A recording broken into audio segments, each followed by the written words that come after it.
Hi, I'm Chad with Move Forward Guitar. This is part 2 in a 2-part series about how to read tab. In this lesson, I'm going to explain different notation that you'll find in tabs such as bends or trills or slides. So in the last lesson, I went over the basics of tab as far as what these lines represent and what numbers represent, and any vertical lines, what those represent. In this lesson, I'm going to go over different notation that you'll find, such as bends or slides, trills, or anything like that. So this will really help you out if you're diving deeper into how to read tab, and if you're reading more complex tab that has a lot going on with it. And I'm not going to go over every notation that you're going to find on tab. I'm going to give you what you'll find the most. I'm going to give you quite a few of them, but there's a ton of stuff that could actually be written into tab. So for this, I'm just going to go over what you're going to run across the most. And this first one that I have drawn here is for a bend.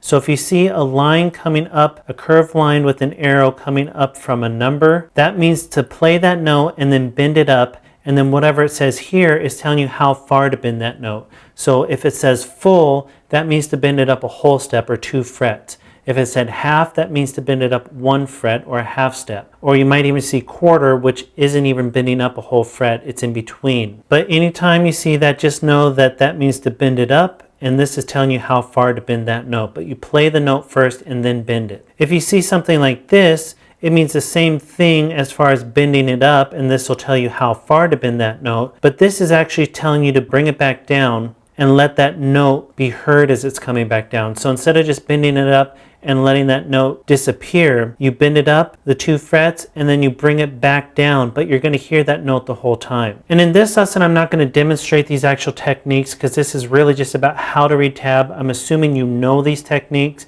or if you don't, it's easy to do a search on YouTube and find how to play these different techniques, and that'll really help you out. But like I said, I really just want to focus on the actual notation that you'll find in tab and what it's representing. This actually means to bend the note up first and then strike it. So instead of playing the note first and then bending up, you're actually going to bend up while you're not hearing any note ring out, and then strike the note as it's bent up. So it's called a pre-bend. You bend up, then strike the note, and it has a really cool effect if you've never heard that before. If you see a curved line like this connecting 2 numbers together, that means to hammer on. So you play this first note and then you hammer on to the next note. So you're only striking this first note, the next note is ringing out with your hammer on. And that's if you see a low number and then a high number, that would be a hammer on, because that's the only way you could do that. If you see it the opposite, with the high number first and then the low number, that means to pull off, because you're starting and you strike the higher number, the higher note, and then you pull off to the lower note. So again, you're still only striking this first one, and then the pull off is letting this note ring out. Or you could see more than one note with the curved line above it. That would mean to hammer on and pull off combined. So you're hammering on to this one, and then you're pulling off back to that same note. So this is all one smooth motion, and you're only picking this first note. These other 2 ring out because of the hammer on and pull off. If you see something like this, it means a trill, which is pretty much like a hammer on and pull off really fast. So you're doing a bunch of hammer-ons and pull-offs really fast. That's called a trill. And this is telling you to the note that you strike, and this is telling you the fret that you're doing your trill in. So you would strike the note in your 5th fret and then hammer on into the 7th fret, pull off back to the 5th fret and back and forth,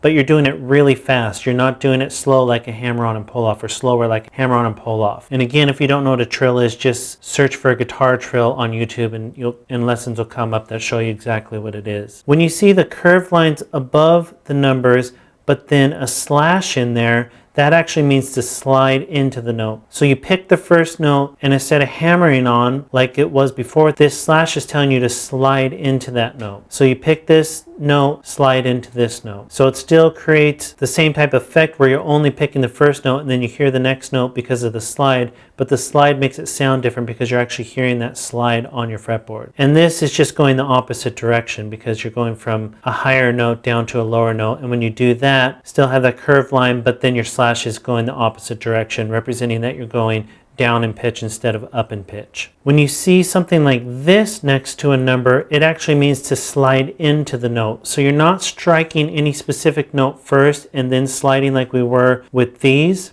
You're just creating a slide into this note. So this is really the only note that you want to hear specifically. This slide is more just from a random spot. And when it's going this direction, that means you slide in from above. If it's going this direction, that means you slide in from below. So you're sliding in from a higher pitch, you're sliding in from a lower pitch. But again, you're not really striking a note first, a specific note. You're just striking the string and sliding into this note right here. This is the note that you really want to hear ring out. Something like this over a note means that you're going to do a vibrato. And again, if you don't know what vibrato is, just do a search on YouTube. And a lot of times you're not going to need a vibrato mark because most guitars add vibrato at the end of notes anyway, or at the end of bends. So this would just be if there was a very specific reason that you need a vibrato.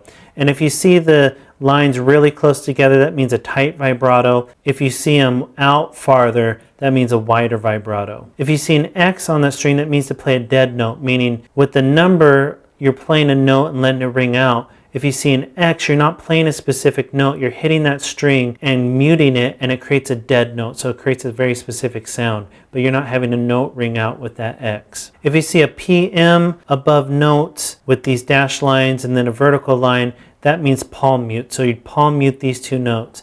And that can go on for a long time, just depending how far these dashes go out and then where this vertical line ends. Whatever's underneath it is what you would palm mute. These represent pick direction. So this right here represents that you do a down pick. This represents that you do an up pick. So what's written on this tab is actually just the A minor pentatonic scale, and this is just telling you down pick, up pick, down pick, up pick. So basically you're just alternate picking this scale. But it wouldn't have to be drawn alternate picking where everyone just alternates. You could have down, down, down, or up, up, up, or whatever. So that's just telling you a specific way to pick the string, and usually it's for a specific reason, a specific sound that you're trying to get. Or if it's teaching you a technique, it may be showing you a good technique for actually picking in the direction that would be the best way to pick it. Now here, when you have the notes stacked, means that you play all the notes together. So before they were going horizontally and all the notes were separated from each other, all the numbers, so you play those one at a time.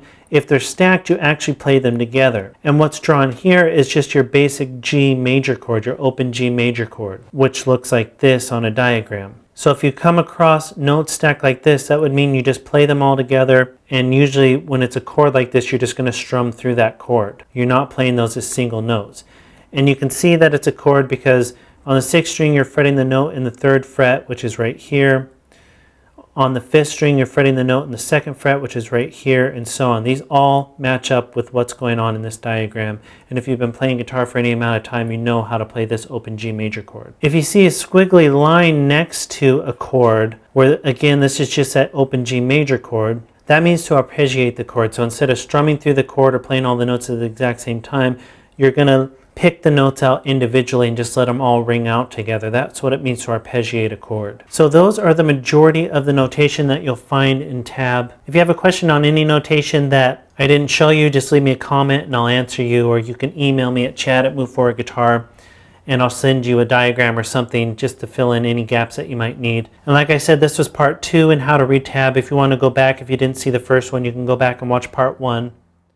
Or also check out the rest of our lessons. We add one new lesson every day, so there's lots of lessons to choose from. And help this channel grow by liking, commenting, and subscribing.